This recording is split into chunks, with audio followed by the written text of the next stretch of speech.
পারে। কিন্তু এই শিরকি কুফরি ইসলাম বিরোধী কথাবার্তা বলে নয়, আর কেরামতির ভান্ডার খুলে নয়, কেরামতি নিজের এখতিয়ারে নিজের হাতে নিয়ে নয়, এসব ইসলামের নেই। শোনেন কত বেয়াদবি কথার কুফরি কথা রয়েছে। বলছে তার ভাষায় শোনাই, হযরত রাবেয়া বসরি একদিন এক হাতে আগুন আর এক হাতে পানি নিয়ে চলছেন। বুঝতে পারছেন তো, অসুবিধা নেই না? এক হাতে আগুন আর এক হাতে পানি নিয়ে চলেছেন। চক্ষু গরম, মেজাজ অত্যন্ত কড়া। চক্ষু গরম, মেজাজ অত্যন্ত কড়া, কিছু রাখবে না, আল্লাহর বিরুদ্ধে বেরিয়েছে। একজন জিজ্ঞাসা করেন যে কি আপনি এক হাতে পানি আর এক হাতে আগুন নিয়ে কোথায় যান?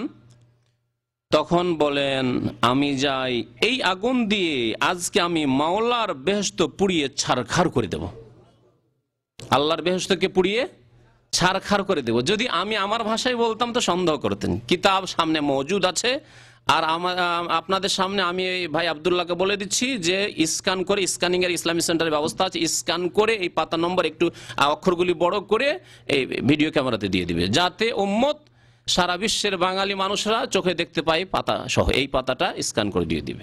এইরকমই যে সব কুফরি শিরকি কথাবার্তা রয়েছে পাতা স্ক্যান করে দিয়ে দেওয়া হবে। আর এর আগে ভেদে মারিফাত থেকে পাতা স্ক্যান করে দেওয়া হয়েছে, পাবেন আপনারা। জি, আল্লাহর বেহেশত কি কি করবে? দুনিয়ার আগুন দিয়ে আল্লাহর বেহেশতকে জ্বালিয়ে দেবে। আল্লাহ পাক সেই বেহেশতের কথা কি বলছেন? দুনিয়ার আগুন, আবার হাতে কতটা আগুন নিয়েছে তা তো বুঝতে পারছেন, তাই না? আর আল্লাহ পাকের বেহেশত, আল্লাহ বলছেন সারিউ ইলা মাগফিরাতিম মির রাব্বিকুম ওয়া জান্নাতিন আরযুহাস সামাওয়াতু ওয়াল আরদ। আল্লাহু আকবার।